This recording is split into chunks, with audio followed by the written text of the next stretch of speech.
Good morning Maharashtra. नमस्कार, सुप्रभात. मी प्रज्ञा पोवळे. बुलेटिनमध्ये आपल्या सगळ्यांचं स्वागत. आपण पाहताय एबीपी माझा. बुलेटिनच्या सुरुवातीला बातमी आहे जागतिक युद्धासंदर्भातली.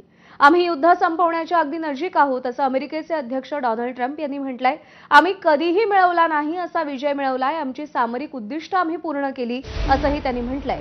आम्ही इराणला अण्वस्त्र सज्ज देश होण्यापासून रोखलं, त्याचा आपल्याला अभिमान आहे असंही ट्रम्प म्हणाले. अमेरिकेला होर्मुझची गरज नाही, अमेरिकेकडे मुबलक तेलसाठा, गॅस साठा आहे असंही ट्रम्प यांनी म्हटलंय.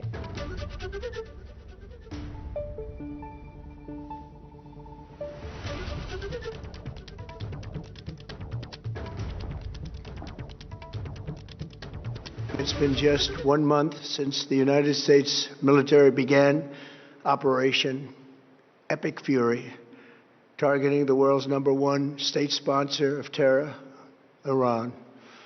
In these past 4 weeks, our armed forces have delivered swift, decisive, overwhelming victories on the battlefield. Victories like few people have ever seen before. Tonight, Iran's navy is gone. Their air force is in ruins. Their leaders, most of them terrorist regime they led, are now dead. Their command and control of the Islamic Revolutionary Guard Corps is being decimated as we speak. Their ability to launch missiles and drones is dramatically curtailed, and their weapons, factories, and rocket launchers are being blown to pieces. Very few of them left. Never in the history of warfare has an enemy suffered such clear and devastating large-scale losses in a matter of weeks. तर राष्ट्राला संबोधित करत असताना Trump यांनी केलेल्या भाषणातले काही महत्त्वाचे मुद्दे ग्राफिक्सच्या माध्यमातून पाहूया.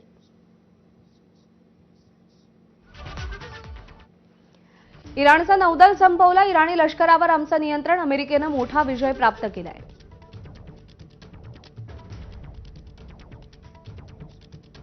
इराणची क्षेपणास्त्र, ड्रोन क्षमता नष्ट केली आहे. महिनाभर युद्ध सुरू आहे, पण आमचं लष्कर ताकदवान आहे. इराणला अण्वस्त्र सज्ज राष्ट्र होण्यापासून आम्ही रोखलंय. इराणच्या अत्याचारी सत्तेनं त्यांच्याच 45,000 लोकांची हत्या केली. आम्हाला पश्चिम आशियातील तेलाची, नैसर्गिक वायूची गरज नाही. सामरिक उद्दिष्ट आम्ही पूर्ण केली.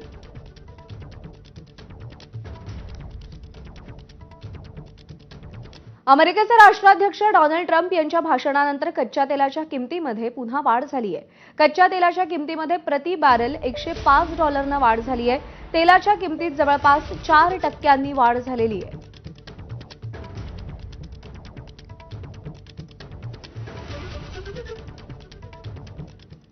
आमच्याकडून तेल घ्या नाहीतर होर्मुझला जा. डोनाल्ड ट्रम्प यांनी होर्मुझवरून चिंता व्यक्त करणाऱ्या देशांना हा सल्ला दिलाय.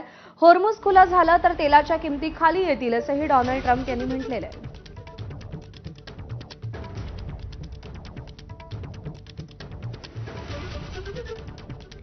दरम्यान इराणनं युद्धविरामाची विनंती केल्याचा दावा डोनाल्ड ट्रम्प यांनी केलाय. जेव्हा होर्मुझची सामुद्रधुनी उघडली जाईल तेव्हा आम्ही इराणच्या युद्धविरामाच्या विनंतीचा विचार करू. जर होर्मुझची सामुद्रधुनी उघडली नाही तर आम्ही इराणचा विनाश करणं सुरूच ठेवू असा इशारा ट्रम्प यांनी दिलाय. मात्र युद्धविरामाबाबत ट्रम्प यांनी केलेला दावा इराणच्या परराष्ट्र मंत्रालयाच्या प्रवक्त्यांनी फेटाळून लावला. ट्रम्प खोटं बोलत असल्याचं त्यांनी म्हटलंय.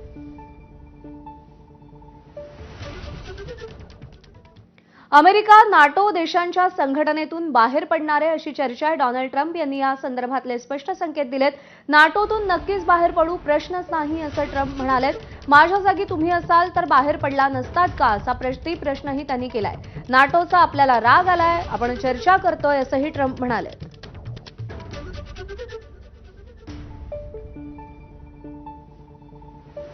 दरम्यान नाटो संघटना म्हणजे नेमकं काय आणि त्याचं महत्त्व काय, ग्राफिक्सच्या माध्यमातून एक नजर टाकूया.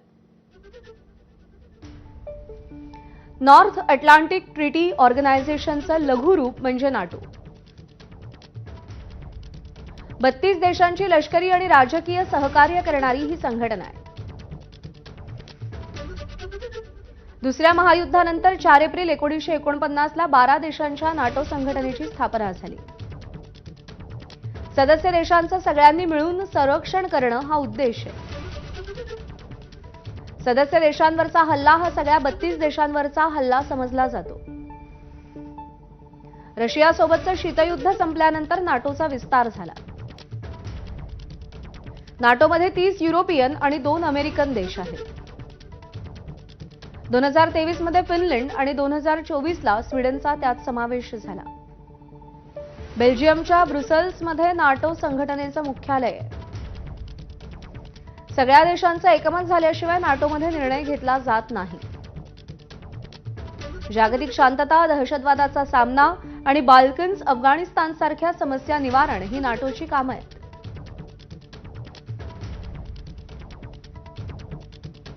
आणि नाटो देशांच्या अध्यक्षांविरोधात आता डोनाल्ड ट्रम्प यांनी व्यक्तिगत टिप्पणी केली आहे.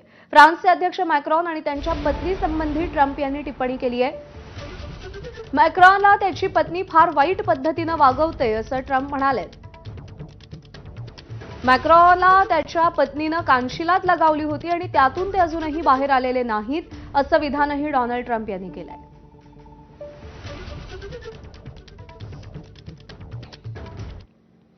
इराणचा शेजारी देश इराकवरती पुन्हा एकदा हल्ला करण्यात आलाय. इराकमधल्या तेल कंपनीच्या डेपोवर ड्रोन हल्ला झालेला आहे.